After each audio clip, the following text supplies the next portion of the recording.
It's amazing. Every time we went over the Himalayas, and I'll tell you, Butch got some incredible pictures of the Himalayas. It was just amazing. ना इधर ना उधर, सीधे मुद्दे पर नजर। और क्या है आज की खबर, आप देखना शुरू कर चुके हैं न्यूज़ 18 पुनीत के साथ। आपने इंटरनेशनल स्पेस स्टेशन पर फंसी अंतरिक्ष यात्री सुनीता विलियम्स और बुच विल्मोर की हर अपडेट को हासिल किया, तो अब हमारी जिम्मेदारी बनती है आपको नया अपडेट देने की भी। आज के इस वीडियो में कई जानकारियां हम आपको देने वाले हैं। मसलन आईएसएस को खत्म करने की चर्चा आखिर अचानक से क्यों चल पड़ी है, कब तक यह आईएसएस इंटरनेशनल स्पेस स्टेशन काम करता रहेगा, आईएसएस से वापस धरती पर लौटी भारतीय मूल की अंतरिक्ष यात्री सुनीता विलियम्स ने अपनी प्रेस कॉन्फ्रेंस जो की है उसमें क्या क्या कहा है, क्या वो भारत आने वाली हैं, अगर आएंगी तो कब आएंगी, किससे मिलने वाली हैं, और इसके अलावा उन्होंने अंतरिक्ष से भारत कैसा दिखता है ये भी बताया है। वहीं नासा और इसरो मिलकर कौन सा अगला प्रोजेक्ट लॉन्च करने वाले हैं और इस मिशन में भारत की तरफ से पहली बार हिस्सा लेने जा रहे अंतरिक्ष यात्री कौन हैं, तो देर नहीं करते हैं, सबसे पहले सुनीता विलियम्स की बात कर लेते हैं।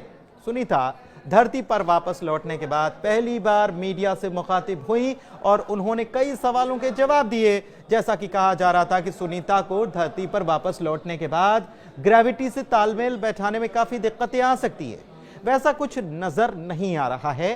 खुद सुनीता विलियम्स ने कहा है कि अब वो ग्रेविटी के साथ तालमेल बैठाना शुरू कर चुकी हैं और बीते रविवार को ही उन्होंने 5 किलोमीटर की दौड़ पूरी की थी। बीते 286 दिनों तक इंटरनेशनल स्पेस स्टेशन यानी आईएसएस पर रहे और 18 मार्च को पृथ्वी पर लौटे इन यात्रियों ने सोमवार को प्रेस से बात की और स्पेस में फंस जाने जैसी बातों का खंडन किया। दोनों अंतरिक्ष यात्रियों ने बताया कि उनका मिशन 8 दिनों का था, लेकिन बोइंग स्टार लाइनर की समस्याओं की वजह से यह 286 दिनों तक बढ़ गया और वे इसे अमेरिकी अंतरिक्ष यात्रियों के छठे सबसे लंबे मिशन के रूप में देखते हैं। इस दौरान उनकी वापसी से जुड़े मिशन के सभी लोगों को उन्होंने धन्यवाद भी कहा है। आपको बता दें कि बोइंग स्टार लाइनर अंतरिक्ष यान में हीलियम के रिसाव और थर्स्टस में खराबी के कारण उनका मिशन बढ़ गया था, लेकिन दोनों ने बोइंग पर दोष नहीं मढ़ा। विल्मोर ने कहा कि मैं स्टार लाइनर से फिर से उड़ान भरूंगा क्योंकि हम समस्याओं को ठीक करेंगे। विलियम्स ने कहा कि यह एक शानदार यान है, कुछ चीजों को ठीक करने की जरूरत है, टीम इस पर काम भी कर रही है और बहुत सी ऐसी इसमें क्षमता है जो दूसरों में नहीं है और इसीलिए इसका हिस्सा बनना गर्व की बात है। विल्मोर से जब यह पूछा गया कि क्या वो प्रोपल्शन सिस्टम और हीलियम लीक और थर्स्ट समस्याओं को लेकर बोइंग को कोई दोष देंगे या दोषी ठहराएंगे, तो इस पर उन्होंने ये बताया कि अंतरिक्ष यान के कमांडर के रूप में मुझे कुछ सवाल पहले ही पूछ लेने चाहिए थे और मैंने ही वो नहीं पूछे। उस समय मुझे ये नहीं पता था कि इसे पूछने की जरूरत है, अगर उनके जवाब उसी वक्त मिल जाते तो हालात बदल सकते थे। आप इसे आत्ममंथन कह सकते हैं। उंगली उठाने की बात आएगी तो मैं पहले खुद को दोषी ठहराऊंगा। सबसे बड़ी बात यह कि दोनों ने मिशन के राजनीतिक बयानों पर जवाब देने से परहेज किया कि किसने लेट कराया किसने नहीं कराया, इस पर उन्होंने कोई टिप्पणी नहीं की। सुनीता विलियम्स से जब यह सवाल किया गया कि पृथ्वी पर लौटने के बाद उन्होंने सबसे पहले क्या किया, तो उन्होंने बताया कि पृथ्वी पर जैसे ही वो लौटी तो अपने पति और कुत्तों को गले लगाया, ग्रिल्ड चीज सैंडविच खाया जो उनके पिता की याद दिलाता था, जो भारतीय मूल के, जो भारतीय थे। दोनों अंतरिक्ष यात्रियों ने यह भी कहा कि उन्हें कोई आइडिया नहीं था कि अंतरिक्ष में उनके मिशन को मीडिया में इतनी ज्यादा कवरेज मिल रही होगी। विलियम्स ने कहा कि आईएसएस पर हम अपने काम में लगे हुए थे और पृथ्वी पर जो हलचल चल रही थी उससे तो अनजान थे। सुनीता विलियम्स ने भारत का भी जिक्र किया और कहा कि मुझे उम्मीद है और मुझे लगता है कि मैं अपने पिता के देश जाऊंगी, भारत जाऊंगी और उन भारतीय नागरिकों से भी मिलूंगी जो अगले एक्सियोम मिशन के जरिए आईएसएस पर जाने वाले हैं। उम्मीद है कि मैं उनसे मिल पाऊंगी और हम अपने अनुभव साझा कर पाएंगे। इसके अलावा और भी चीजें उन्होंने कही हैं। उन्होंने ये भी कहा है कि भारत का स्पेस प्रोग्राम भी पूरी दुनिया में मशहूर है और इसकी तारीफ उन्होंने की और कहा है कि एक महान देश है और अद्भुत लोकतंत्र है जिसने स्पेस उद्योग में अपना कदम रखा है और हम इसका हिस्सा बनना और उनकी मदद करना पसंद करेंगे। यानी कि आने वाले वक्त में सुनीता विलियम्स आएंगी और जो नया जिसके बारे में हम आपको आगे जानकारी देने वाले हैं। नया मिशन जो है उसमें उनका योगदान भी हो सकता है। India is amazing. Every time we went over the Himalayas, and I'll tell you, Butch got some incredible pictures of the Himalayas. Just amazing. And you can see, like I've described it before, just like this ripple that happened, obviously when the plates collided, and then as it flows down into India. Sunita Williams ने NASA, space x और international space station से जुड़ी team को धन्यवाद भी दिया। और इसके अलावा सुनीता विलियम्स ने अंतरिक्ष से धरती और खास तौर पर भारत कैसा नजर आता है, हिमालयन का क्षेत्र कैसा नजर आता है, इसका भी जिक्र किया। इसके अलावा विलियम्स ने मिशन की मुश्किलों का जिक्र किया और बताया कि आईएसएस पहुंचते समय स्टार लाइनर के 28 में से 5 थ्रस्टर्स फेल हो गए थे, जिसके कारण उनकी वापसी क्रू ड्रैगन से हुई। ये तो बात सुनीता विलियम्स की हो गई, लेकिन आज का ये वीडियो बेहद खास है। हमने आपको कहा भी था, क्योंकि हम आपको ये भी बताने वाले हैं एक और मिशन क्या है। ये मिशन है एक्सियोम मिशन 4 ISS, जिसमें भारत, पोलैंड, हंगरी शामिल होंगे। और दिलचस्प बात यह है कि ये भारतीय वायुसेना के ग्रुप कैप्टन शुभांशु शुक्ला के साथ जा रहा है, यानी कि शुभांशु शुक्ला को नासा के एक्सियोम मिशन 4 के लिए पायलट के रूप में चुना गया है। शुभांशु शुक्ला निजी मिशन पर अंतर्राष्ट्रीय अंतरिक्ष स्टेशन की यात्रा करने वाले पहले भारतीय अंतरिक्ष यात्री होंगे।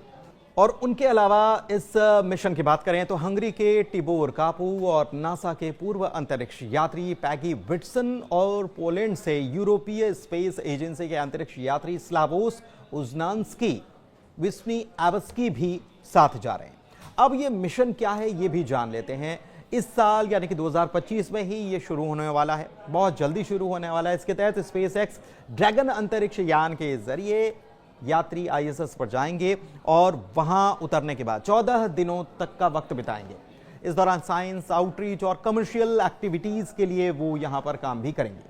आपको बताएं कि मिशन एक्सियोम पर नासा और इसरो दोनों ही साथ मिलकर काम कर रहे हैं।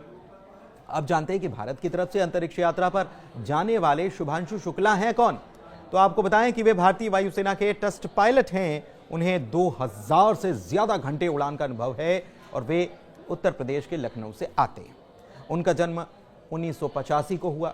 वायुसेना में ग्रुप कैप्टन शुभांशु शुक्ला साल 2019 में ही गगनयान के लिए भी सिलेक्ट हो चुके हैं। गगनयान मिशन 2026 में लॉन्च हो सकता है। यह भारत का पहला मानव अंतरिक्ष उड़ान मिशन है। इसके अलावा शुभांशु ने रूस के Yuri Gagarin cosmonaut training centre में ट्रेनिंग भी की है। शुभांशु शुक्ला के बारे में और बता देते हैं कि 2006 में भारतीय वायुसेना में वे शामिल हुए और एक परीक्षण पायलट बने।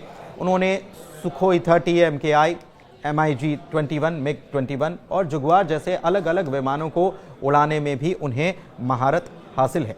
उन्होंने एनडीए पुणे से बैचलर ऑफ टेक्नोलॉजी यानी बीटेक किया है, इसकी डिग्री हासिल की। बाद में उन्होंने भारतीय विज्ञान संस्थान IISc बेंगलोर से मास्टर ऑफ टेक्नोलॉजी की पढ़ाई भी की है। वैसे आपको बताएं कि जिस ISS पर एक्सियोम मिशन 4 जा रहा है, उस ISS की मियाद भी खत्म होने वाली है और उसे जल्द ही रिटायर कर दिया जाएगा। इसे भी विस्तार से आपको बता देते हैं, क्योंकि अभी ISS चर्चा में है।